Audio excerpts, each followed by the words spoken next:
Conley is removed from Fulton Tower at his own request. Atlanta Constitution, Sunday, June 1, 1913. Friends of Leo Frank have tried to intimidate him, Negro sweeper tells detective chief, as reason for his transfer to the police station. Lanford raps sheriff, declaring he is not assisting the police. He appears to be placing obstacles in our way, asserts chief, in speaking of attempts to interview the suspected superintendent. Mangum denies intimidation attempts. Chief of Detectives Newport Lanford is authority for the statement that James Conley, the Negro floor sweeper of the National Pencil Factory, who, in his latest affidavit, has admitted his complicity in the Mary Phagan murder after the killing, but lays the crime at the door of Superintendent Leo M. Frank, was removed from Fulton County Tower to police barracks for imprisonment at his own request to put an end to the attempts of the friends of the superintendent to intimidate him. Conley was carried to the police barracks Saturday afternoon after he had been removed from the tower to the courthouse, where he was put through 2 hours of questioning by Solicitor General Hugh M. Dorsey and his counsel attorney W. M. Smith, wanted to avoid Frank's friends. Chief of Detectives Lanford declared to a Constitution reporter last night that Conley had asked him to be taken away from the tower to escape the harassments of the visitors of Leo Frank, declaring that they stopped at his cell and tried to make him drink liquor, and had tried to intimidate him by making jeering remarks to him and implying threats. "I could shoot you through the bars of your cell right now, and don't you think you ought to be shot?" are some of the statements visitors are quoted as making. "Besides," said Chief of Detectives Lanford, "I want to be sure I can have Conley where I can talk to him whenever he is needed, of which I would be by no means certain were he allowed to remain in the tower. I don't want a repetition of the circumstances under which we have to deal with Superintendent Frank. Sheriff Mangum allows friends of Frank to visit him by the score, but flatly refuses to allow men working on the case to see him or talk with him. The sheriff says that Frank does not want to see the detectives and that he will not admit anyone to see Frank without his consent. 3 attempts to see Frank. We have made 3 attempts to obtain an interview with Frank for Conley, who says that he is sure he can make Frank admit the truth of his Conley's affidavit, but have been refused upon the same grounds that Frank does not want to see Conley. It seems to me that the important question is not whether Frank wants to see any of the detectives or Conley, but whether the men who are making every endeavor to clear up the mystery of this horrible murder should be hampered in their work by being cut off from the most important man in the whole case. Contrary to assisting us in this case, which, as I understand it, is the duty of the sheriff of the county, it appears to me that Sheriff Mangum has placed obstacles in our way.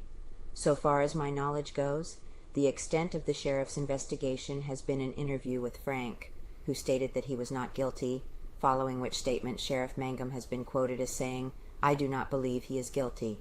Sheriff explains his position.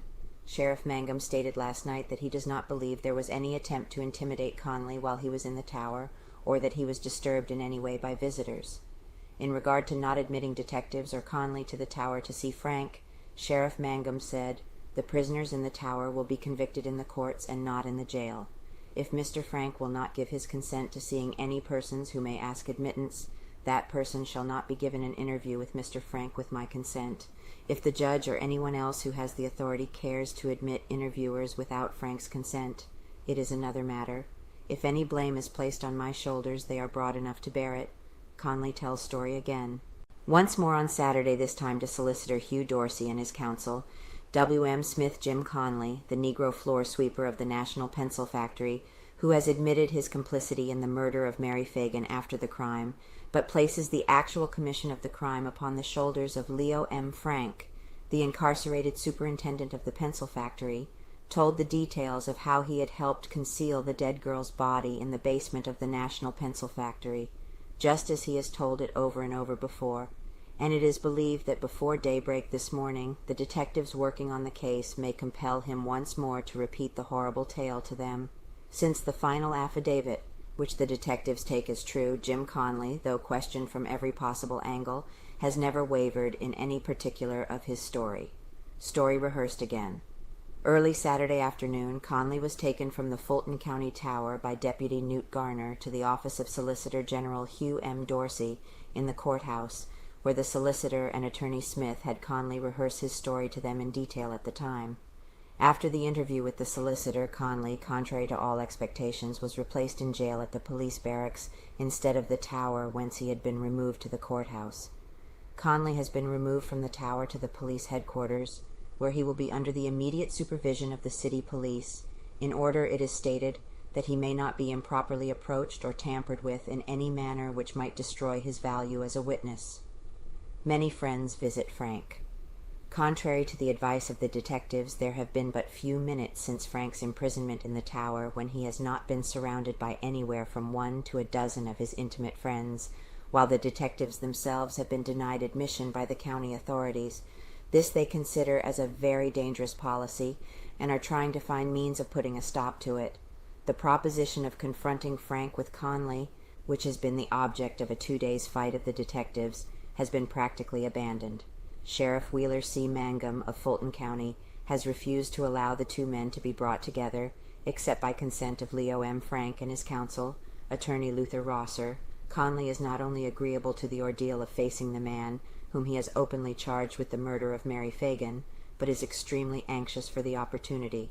"If we stand together and look each other in the eye," Conley is quoted as saying, "one of us will go down and it won't be me." Efforts meet with failure. 2 determined efforts on the part of the detectives to bring the men together have been flatly turned down by Frank, the detectives say, and they now regard further effort as useless. They believe, however, that these refusals of Frank to see Conley will have material bearing on the case. Frank is said to base his refusal upon a lack of advice from his counsel, Attorney Rosser. Conley's interview with the solicitor and Attorney Smith Saturday afternoon was characterized by all the firmness and accuracy of every statement he has made since he voluntarily informed the detectives that he had decided to tell the whole story of the crime as far as he knew it. Solicitor Dorsey and Attorney Smith went over the Negro's entire affidavit with Conley step by step, overlooking not even the minutest detail, and got from him the identical story that he told before and nothing more. Solicitor Dorsey would issue no statement further than that the evidence gained from Conley was in no way different from what he had given before. Easy money offer. Conley told how he had gone to the factory with Frank on the morning of the murder at Frank's request, and had waited until 1 or 4 o'clock that afternoon, when Frank called him into his office and asked him if he wanted to make some easy money. He told how Frank had directed him to go to the rear of the building and remove the body of a girl whom he, Frank, had picked up and dropped. Conley said that when he reached the girl's side, she was dead. He recounted the gruesome details of how he and Frank had struggled with the heavy corpse as they carried it to the elevator, dropping it and picking it up again. He told of how they carried it to the basement in the elevator, and of how they had concealed the body and both returned to Frank's office exhausted. Conley's story of Frank's concealing him in a wardrobe while visitors came to his office, and of the superintendent's gift of several $100s, and his subsequent refusal to let him keep it, was recounted. Chief of Detectives Newport Lanford and Detective John Black, with the Pinkerton man, Harry Scott, who have worked up the evidence in the case, declared Saturday afternoon that they are ready to take the case to the jury. They accept the Negro's tale in every detail, and declare that the last link in their chain of evidence has been welded. Just when the grand jury will take the case up is still a matter of speculation. Foreman L.H. Beck has called a meeting of the grand jury for next Tuesday, but Solicitor Dorsey on Saturday declared that the Phagan case would not be considered at that meeting.